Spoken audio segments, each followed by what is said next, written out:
Hello friends, welcome to my YouTube channel. Friends, आज की video में हम लोग लूसेंट से कुछ वीवीआई ऑब्जेक्टिव क्वेश्चन को सॉल्व करेंगे।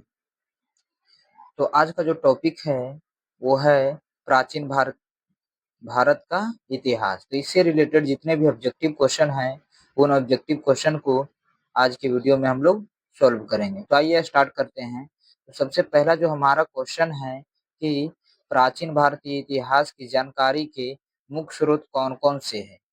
आपका ऑप्शन है ए धर्म ग्रंथ, ऑप्शन बी ऐतिहासिक ग्रंथ, ऑप्शन सी विदेशी यात्रियों का विवरण और ऑप्शन डी पुरातात्विक संबंधी साक्ष्य। तो बताइए इसका राइट आंसर क्या होगा? तो इसका राइट आंसर जो होगा वो इनमें से सभी होगा, यानी आपका ऑप्शन ए भी सही होगा, यानी आपका ऑप्शन ए भी सही है, बी भी सही है और सी और डी, यानी इनमें से सभी क्या है? सही है। क्योंकि प्राचीन भारतीय इतिहास की जो जानकारी है उसका मुख्य स्रोत ये चारों है। क्या है? ये चारों है। चलिए अब देखते हैं हम लोग क्वेश्चन नंबर 2। तो क्वेश्चन नंबर 2 में क्या कहा जा रहा है? क्वेश्चन नंबर 2 में कह रहा है कि भारत का सर्व प्राचीन धर्म ग्रंथ कौन सा है? आपका ऑप्शन ए है रामायण, ऑप्शन बी है वेद, ऑप्शन सी है महाभारत और ऑप्शन डी है पुराण। तो बताइए कि सबसे प्राचीन धर्म ग्रंथ कौन सा है? तो इसका राइट आंसर जो होगा वो होगा option number B, option number B यानी वेद, ऑप्शन नंबर बी यानी वेद। चलिए अब देखते हैं क्वेश्चन नंबर 3। तो क्वेश्चन नंबर 3 में क्या कहा जा रहा है? क्वेश्चन नंबर 3 में कह रहा है कि वेदों को संकलन करता किसे माना जाता है? आपका ऑप्शन ए है वाल्मीकि, ऑप्शन बी है कृष्ण द्वैपायन वेद व्यास, ऑप्शन सी है पतंजलि और ऑप्शन डी है कालिदास। तो बताइए इसका सही आंसर क्या होगा? इसका सही जो आंसर होगा वो होगा ऑप्शन नंबर बी, यानी कृष्ण द्वैपायन वेद व्यास। इसे ही वेदों के संकलन करता माना जाता है। चलिए अब देखते हैं क्वेश्चन नंबर 4। तो क्वेश्चन नंबर 4 में क्या कह रहा है? तो क्वेश्चन नंबर 4 में कह रहा है कि भारतीय परंपराओं के अनुसार वेद कितने हैं? भारतीय परंपराओं के अनुसार वेद कितना है? आपका ऑप्शन है ए 2, ऑप्शन बी 3, ऑप्शन सी 4 और ऑप्शन डी 5। तो बताइए कितने वेद हैं? तो इसका जो सही आंसर होगा वो ऑप्शन नंबर सी, यानी भारतीय परंपराओं के अनुसार वेदों की संख्या कितनी है? 4 है। चलिए क्वेश्चन नंबर 5। तो क्वेश्चन नंबर 5 में क्या कह रहा है? तो क्वेश्चन नंबर 5 यहाँ समझिएगा, कह रहा है कि 4 वेद जो था वो कौन कौन है? आपका ऑप्शन ए में है ऋग्वेद, यजुर्वेद, सामवेद, अथर्ववेद, ऑप्शन बी में है रामायण भारत महाभारत वेद उपनिषद, ऑप्शन सी में है पुराण वेद उपनिषद धर्मसूत्र और ऑप्शन डी में है इनमें से कोई नहीं। तो बताइए इसका सही आंसर क्या होगा? यानी जो 4 वेद है वो वेद का नाम क्या क्या है? तो इसका सही जो आंसर होगा वो होगा ऑप्शन नंबर ए। जो चारों वेद है वो कौन कौन है? एक ऋग्वेद, यजुर्वेद, सामवेद और अथर्ववेद, यही 4 वेद हैं। चलिए अब देखते हैं क्वेश्चन नंबर 6। क्वेश्चन नंबर 6 में क्या कहा जा रहा है? तो क्वेश्चन नंबर 6 में कह रहा है कि ऋग्वेद में कितने मंडल है? ऋग्वेद में कितने मंडल हैं? बताइए आपका ऑप्शन ए है 9, ऑप्शन बी है 10 और ऑप्शन सी है 11 और ऑप्शन डी है 12।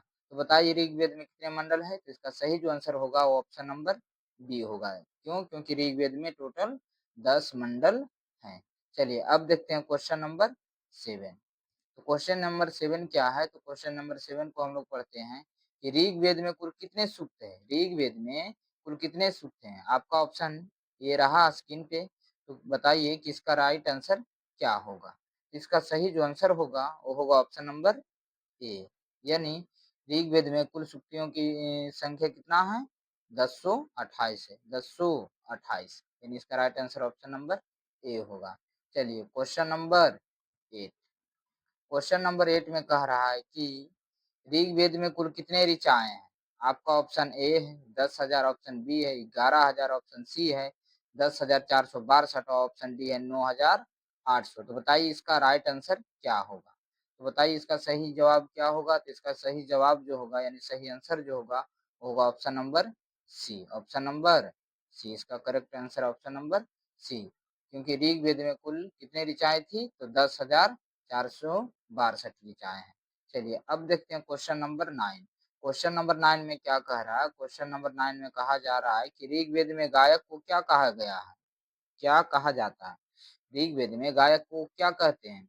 आपका ऑप्शन ए है ऋषि, ऑप्शन बी में ऋत्विज, और ऑप्शन सी में है होता, और ऑप्शन डी में है ब्राह्मण। तो बताइए इसका राइट आंसर क्या होगा। तो इसका राइट आंसर जो होगा वो होगा ब्राह्मण। वो क्या होगा, ब्राह्मण। इसका राइट आंसर क्या होगा, ब्राह्मण।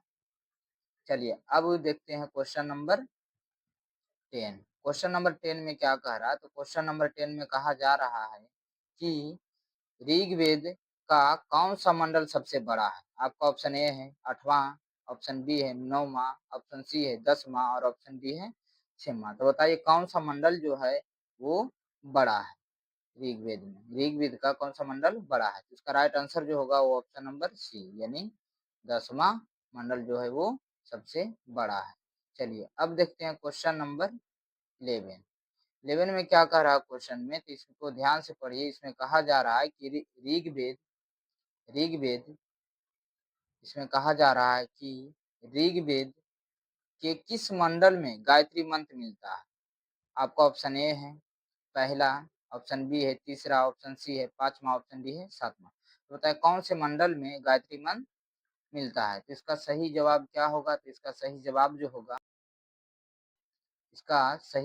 होगा वो होगा ऑप्शन नंबर बी, यानी तीसरे वेद में। कौन सा वेद में, तीसरे वेद में। अब देखते हैं क्वेश्चन नंबर 12।